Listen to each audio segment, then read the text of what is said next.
Assad has booked a one-way flight to Moscow, where he has been granted asylum. A lightning rebel attack has ended his family's 50-year rule.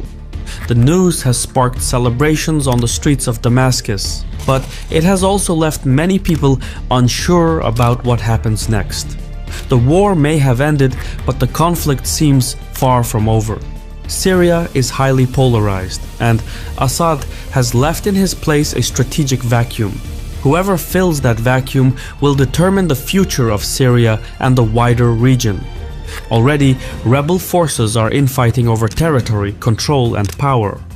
The Turkish-backed SNA and the American-backed SDF have engaged one another in pitched battles, especially in Manbij, a key town 30 kilometers south of the Turkish border. Meanwhile, Russian forces are hastily withdrawing from their airbase in Kobani or Ain al-Arab. Additional SNA and SDF fighting is likely here, and Russia does not want to be caught in the middle.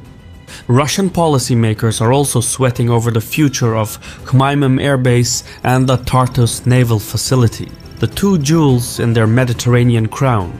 These bases may stay pending the terms. If not, they could relocate to Libya, where the warlord Haftar reigns supreme. Adding to the tension, some American and Israeli analysts are suggesting partitioning Syria into 3 parts.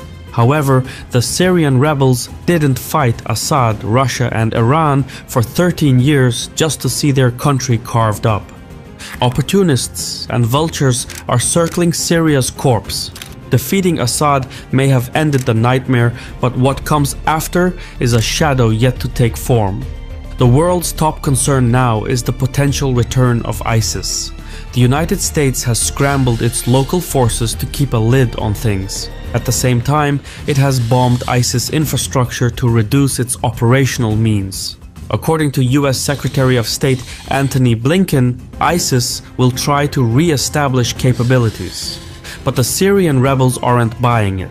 They say the move is opportunistic to keep US boots on the ground.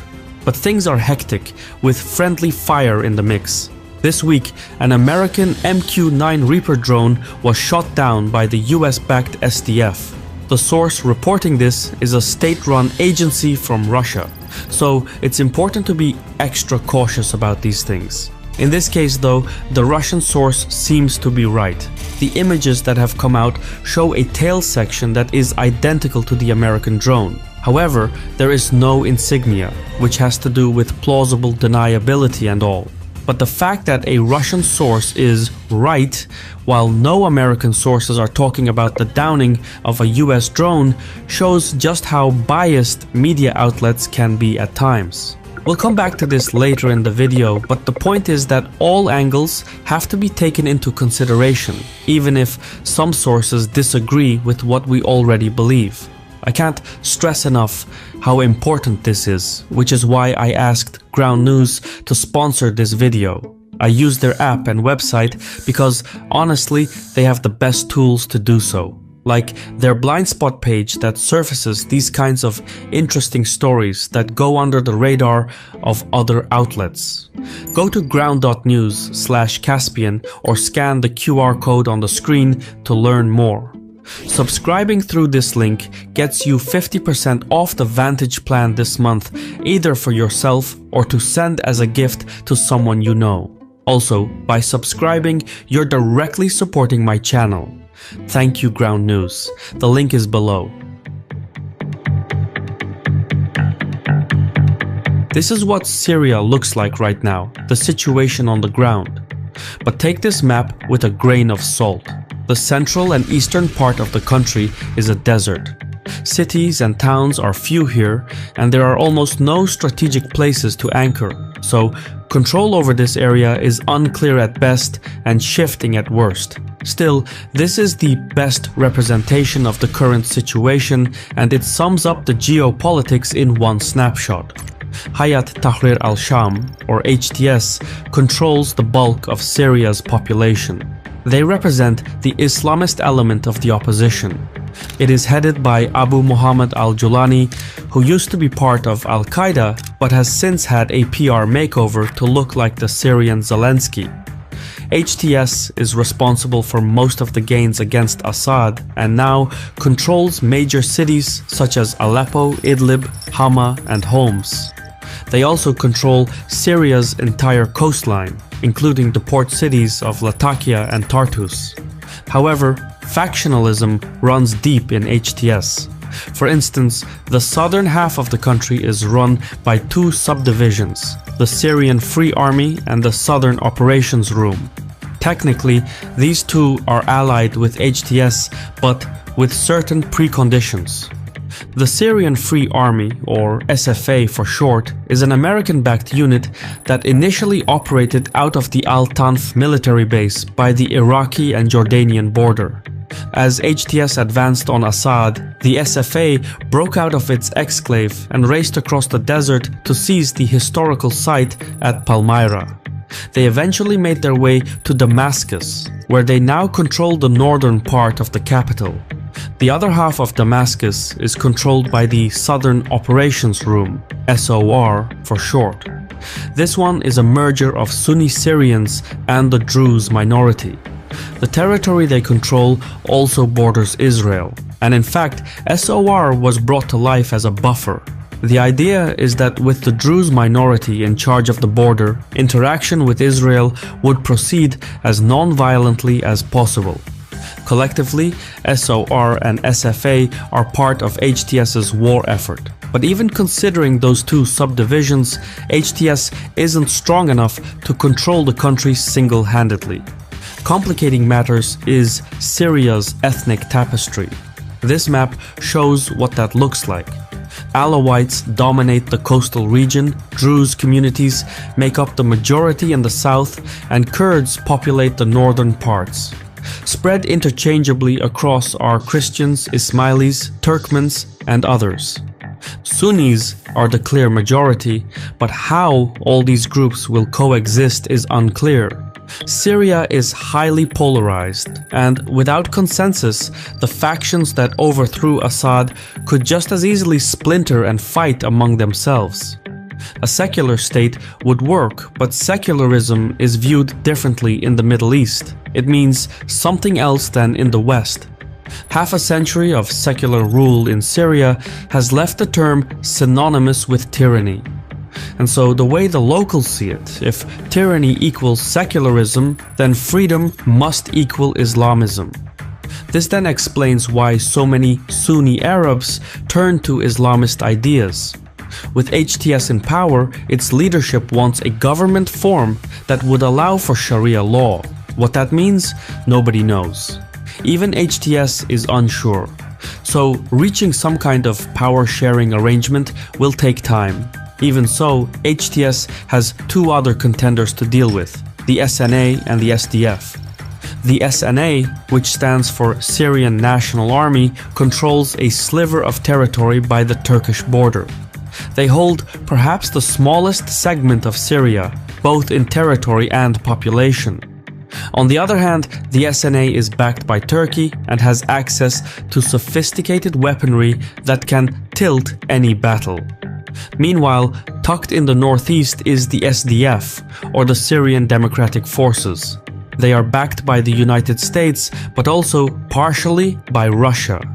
The SDF made some progress in the recent attack and moved west of the Euphrates River, taking the city of Deir ez-Zor. However, unlike its name, the SDF is neither Syrian nor democratic. It has never held elections, and most of the territory it controls is home to ethnic Arabs. In truth, the SDF is an offshoot of the PKK, the Kurdish separatist group that has been battling Turkey. And, you may have guessed it, this is where things go off track. Like a foreshadowing of the coming weeks and months, Turkey's foreign minister, Hakan Fidan, who is half Kurdish himself, recently stated that there would be no room for the SDF in Syria's future. For the Turkish leadership, the SDF's connection to the PKK is an intolerable threat to national security. That's why they're now pushing HTS to move their guns to the northeast and weaken the SDF. The extent to which Turkey calls the shots will hinge on this. However, even without Turkish intervention, the SDF stands on shaky ground. Foremost because it lacks local support in the territories it controls. You see, the SDF's authority has been propped up mainly by external patrons such as the Kurdish diaspora and some left-leaning groups in Europe and America. Many of these leftist movements have been swayed by the SDF's promise of democracy and gender equality and have provided considerable support. However, this support is naively detached from the situation on the ground. Much of the territory the SDF controls is not Kurdish, far from it. Ethnic Arabs make up around 30 to 40% of the region, and they see the SDF more as a foreign imposition than a local representative. With Assad's exit, tensions are now boiling over.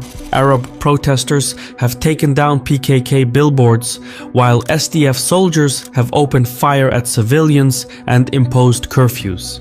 Similar incidents have been recorded in Arab cities such as Raqqa, Deir ez-Zor, and others.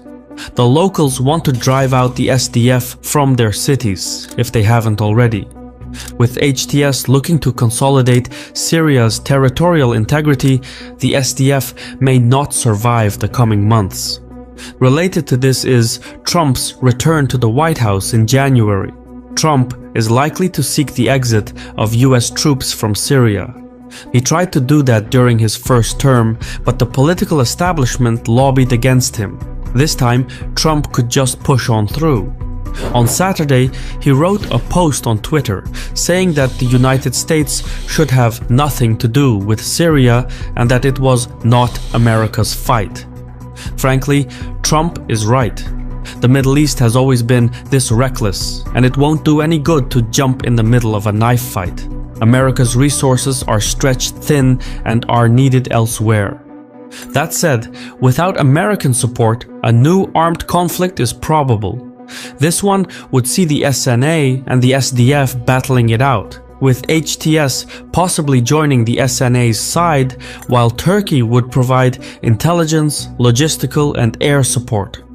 Armed conflict can still be avoided if the SDF agrees to distance itself from the PKK and cooperate within Syria's political space. In fact, negotiations are currently being held to do just that. Among other things, the SDF is requested to cut links with the PKK, drop the demand for autonomy, and integrate their ground forces into the new Syrian army. If these talks fail, we will have a new war within weeks. The SDF has little chance of surviving that conflict. Still, this wouldn't be the end of the Kurds though, just the dismantling of the SDF. In the aftermath, a new, authentic Kurdish representation could emerge. Turkey has a good working relationship with Iraqi Kurdistan, and so there is no reason that it couldn't have a similar relationship with the Syrian Kurdish counterpart. It just can't be the SDF specifically because of its PKK links. There are very legitimate Kurdish parties that we work together in Syria, northern Syria, and they've been part of the wider and broader Syrian opposition for a long time. However, any PKK extension in Syria cannot be considered a legitimate partner to engage with any talks in Syria because they are filled with international terrorist fighters among their ranks. PKK cadres from Turkey, Iraq, Iran, they are non-Syrians. Non-Syrians are running the so-called SDF, and everybody knows this. This is an open secret. So, in short, no,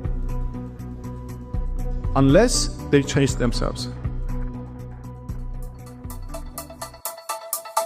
Along with the challenges of nation building and the coming conflict with the SDF, there is the question of Syrian refugees. Worldwide, there are at least 10 million, with some estimates going as high as 13 million. Turkey hosts more than 3 million, the highest in the world. Thousands of Syrians have already flocked to Turkey's border crossings with Syria, eager to go home. In Europe, meanwhile, Germany, Italy, Sweden, Denmark, Finland, and Belgium have temporarily stopped taking asylum requests from Syrian nationals, meaning pending asylum cases are likely to be turned down. Austria has taken it a step further. Its Interior Ministry plans to introduce a program for repatriation and deportation, which would apply to around 40,000 Syrians who have been granted asylum in the last 5 years. Depending on the political circumstances in Europe and Syria, other nations could follow suit. However, Europe might be getting ahead of itself. The safe and voluntary return to Syria will require major reconstruction across the country. More than a decade of intense war has left much of the country inhospitable. Turkey and the European Union are currently negotiating the details of that reconstruction program. A report by the World Bank dating to February 2023 estimates the total damage across Syria's 14 main cities and sectors to be as much as $11.4 billion. So that's the amount of money needed for the reconstruction program, which still has to go through a lot of legal loopholes and won't start anytime soon. However, while some are moving back, others are moving out. This video by Russian soldiers stationed in Syria shows Assad soldiers fleeing towards the Iraqi border. The commentator estimates 5,000 soldiers. This is what regional spillover looks like.